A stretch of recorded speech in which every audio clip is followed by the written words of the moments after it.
গ্রামের নাম শান্তিপুর, কিন্তু সেই নামের সাথে গ্রামের এক কোণায় থাকা একটি ভাঙাচোরা কুড়ের কোনো মিল ছিল না। সেই স্যাঁতসেঁতে অন্ধকার ঘরটা ছিল দুই ভাই শামু আর রামুর আশ্রয়।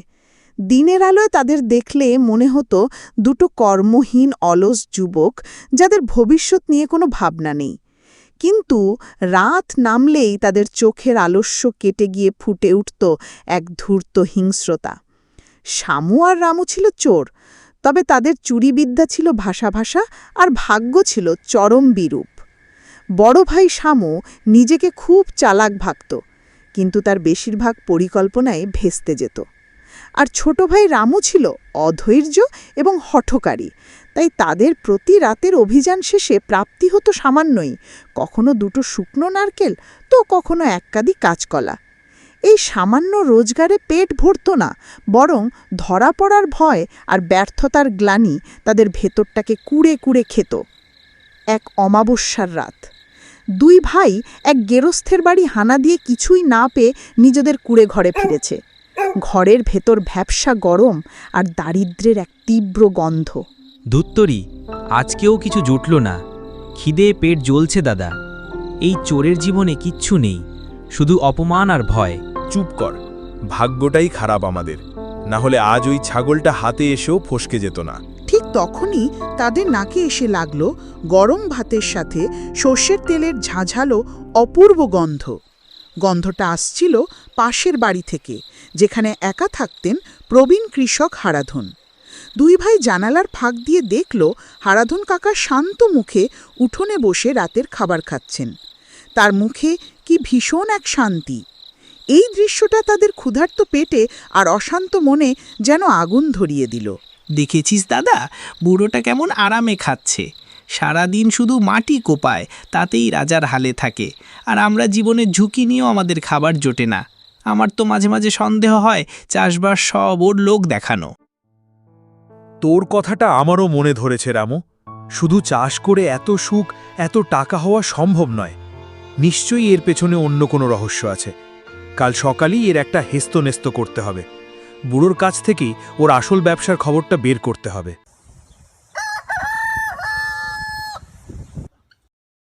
দুই ভাই মুখে একটা হাসি ঝুলিয়ে হারাধনের ক্ষেতের দিকে রওনা দিল। হারাধন তখন তার জমির আলে বসে সকালের মিষ্টি রোদ পোহাচ্ছিলেন। কাকা, প্রণাম হই। আপনি তো আমাদের গ্রামের গর্ব। আপনার মতো কর্মঠ আর সফল মানুষ আজকাল আর পাওয়াই যায় না। হ্যাঁ কাকা, আপনার হাতে নিশ্চয়ই কোনো জাদু আছে, না হলে এই জমিতেই অন্যরা যা পারে না আপনি সোনা ফলিয়ে দেন। আমাদের মতো হতভাগাদের দিকে একটু দয়া করুন।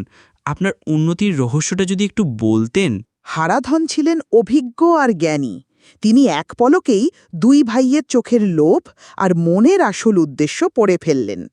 তিনি চাইলেন না এদের সরাসরি ফিরিয়ে দিতে, বরং এদের শিক্ষা দেওয়ার জন্য এক অন্য পথ নিলেন। আমার উন্নতির রহস্য তো কোনো গোপন জিনিস নয়, সে তো তোদের পায়ের নিচেই পড়ে আছে। এই যে মাটি দেখছিস, এ সাধারণ মাটি নয়, এ হলো আসল জাদুর বাক্স, এক অফুরন্ত গুপ্তধনের খনি। এখানে যদি সততা আর পরিশ্রমের বীজ পুঁততে পারিস, তাহলে দেখবি এখান থেকেই সোনা ফলবে। এর চেয়ে বড় কোনো ব্যবসা নেই, এর চেয়ে বড় কোনো চালাকিও নেই। শামু আর রামু একে অপরের দিকে তাকালো। তাদের অপরাধী আর লোভী মন এই সহজ উপদেশের গভীরতা মাপতে পারল না। তারা এর মধ্যে এক সম্পূর্ণ ভিন্ন অর্থ খুঁজে পেল। সেখান থেকে ফেরার পথে উত্তেজনায় তাদের পা আর মাটিতে পড়ছিল না। আমি হরেন্দার কথার আসল মানে ধরে ফেলেছি। মাটির নিচে গুপ্তধন, সোনার ফসল সবই আমাদের মন ভোলানোর কথা। ও নির্ঘাত ওর সব জমানো টাকা পয়সা সোনাদানা কলসিতে ভরে ওই ক্ষেতের মাটির নিচেই লুকিয়ে রাখে। ওটাই ওর আসল ব্যবসা, যা গ্রামের কেউ জানে না। সাবাস রামু, তোর মাথায় এত বুদ্ধি। বুড়োটা আমাদের বোকা ভেবে সব বলে দিয়েছে। তাহলে আজ রাতেই আমাদের ভাগ্য ফিরবে। আজ রাতে আমরা ওর জাদুর বাক্স চিরদিনের মতো খালি করে দেব। ঘন অন্ধকারে ঢেকে গেছে গোটা গ্রাম। দুই ভাই কোদাল, বেলচা আর শাবল নিয়ে নিঃশব্দে হাজির হল হারাধনের বিশাল ক্ষেতের সামনে। তাদের বুকের ভেতরটা উত্তেজনায় আর লোভে ঢিপ ঢিপ করছিল। চল রামু, ওই কোণ থেকে শুরু করা যাক। আজ বুড়োর সব সোনা আমাদের। প্রথম কয়েক ঘণ্টা তারা যেন পিশাচের মতো শক্তি নিয়ে মাটি খুঁড়তে লাগল। প্রতি কোদালের কোপে তারা মোহর ভর্তি কলসির শব্দ শোনার স্বপ্ন দেখছিল। কিন্তু ঘণ্টা দুয়েক পর তাদের শক্তি কমে এলো। হাতের তালুতে ধারালো ফোসকা পড়ে অসহ্য যন্ত্রণা শুরু হলো। শরীর দিয়ে ঘাম ঝরতে লাগল, আর পিঠের ব্যথায় সোজা হয়ে দাঁড়ানো যাচ্ছিল না। কি ব্যাপার দাদা, কিছুই তো পাচ্ছি না, শুধু শুধু খাটুনি হচ্ছে। চুপ করে খড়ে যা। গুপ্তধন কি আর ওপরে ভাসতে থাকে? মাটির অনেক গভীরে আছে, থামলে চলবে না। কিন্তু সময় যত গড়াতে লাগল, তাদের ধৈর্য আর শক্তি দুটোই তলানিতে এসে ঠেকল। তারা একে অপরকে দোষারোপ করতে শুরু করল। আমার জন্যেই কিছু হচ্ছে না, তুমি ভুল জায়গায় খুঁড়তে বলেছ। চুপ কর ছোট লোক, আমার পরিকল্পনায় কোনো ভুল নেই, তোরই গায়ে জোর নেই। হতাশার ক্লান্তিতে তারা প্রায় উন্মত্তের মতো সারাটা রাত ধরে পুরো ক্ষেতটা খুঁড়ে ফেলল। যখন পূব আকাশে ভোরের আলো ফুটতে শুরু করেছে, তখন তারা দেখল তাদের সামনে পড়ে আছে এক লণ্ডভণ্ড যুদ্ধক্ষেত্র, কিন্তু গুপ্তধনের চিহ্ন মাত্র নেই। চরম হতাশায় কাদামাখা শরীরে দুই ভাই সেই খোঁড়া মাটির ওপরই ধপাস করে বসে পড়ল। তাদের স্বপ্ন চুরমার হয়ে গেছে। ঠিক সেই সময় কাঁধে এক ঝুড়ি বীজ নিয়ে সেখানে এসে হাজির হলেন হারাধন। ক্ষেতের এই অবস্থা আর দুই ভাইয়ের করুণ দশা দেখে তিনি প্রচণ্ড রেগে যাবেন, এটাই তারা ভেবেছিল। কিন্তু হারাধন তাদের দেখে রাগলেন না, বরং তার মুখে ফুটে উঠল এক অদ্ভুত হাসি।